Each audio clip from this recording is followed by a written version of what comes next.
Hello.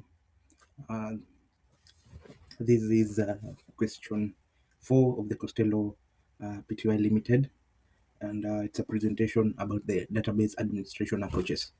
And we are going to cover a few things here.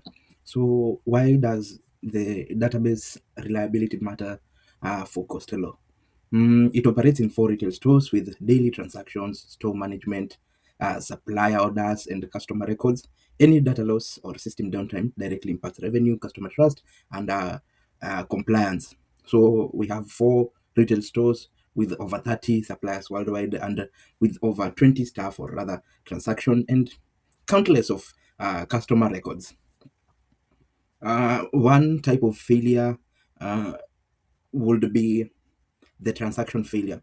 A transaction failure is when, or rather occurs when, database transaction cannot complete successfully due to a logical error or violation of a constraint, or when it hits a deadlock, or even the application can crash. So the transaction is left in a partial state, or rather in an incomplete state. So, for instance, in our Costello scenario, a sales employee processes an invoice at the Richmond store, but the application crashes mid-transaction after inserting the invoice record. But before inserting the invoice line items, the stock deduction trigger never fires. So the database now is inconsistent since an invoice is exists, and and there and the deduction has not occurred. A stock deduction has not occurred. One of the recovery techniques will be transaction rollback. Uh, Database management system automatically rolls back to the incomplete transaction using the undo log, or write ahead logging, also known as WAL. All changes are written onto the transaction log before being applied to the database. The second type of failure would be the media or rather disk failure.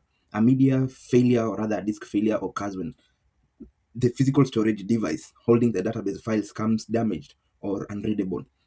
Let's say you have a hard disk uh, which gets corrupt or whatever. So, for instance, a scenario where a server hard drive in Costello office fails due to power surge.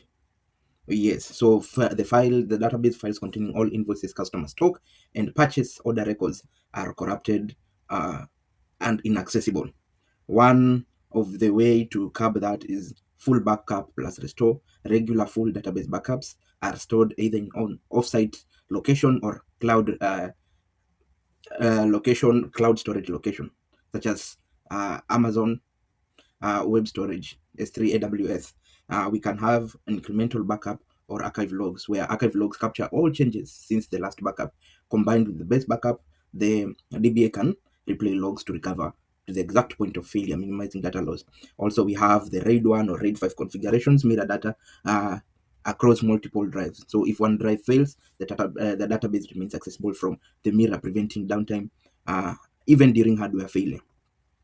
So those are the uh, 2 types of failure types and their recovery techniques, which I've explained as: number one, transaction failure, which is caused by the app crash, deadlock, constraint error, and the data risk would include incomplete transactions. So in our Costello's purview, which include invoices, stock updates, etc.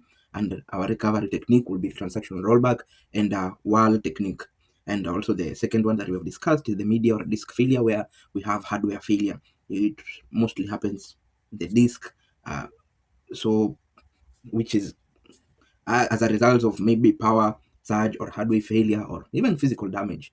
So the data at risk could be all database files, which includes invoices, customer stock, financial transactions, etc, etc. So one of the recovery technique will be full backup plus restore, archive raids, and um, RAID storage. So the best practice Costello should implement is a combination of WAL, that is write ahead logging for transaction level recovery, and automated nightly cloud backups with archive logging for media failure.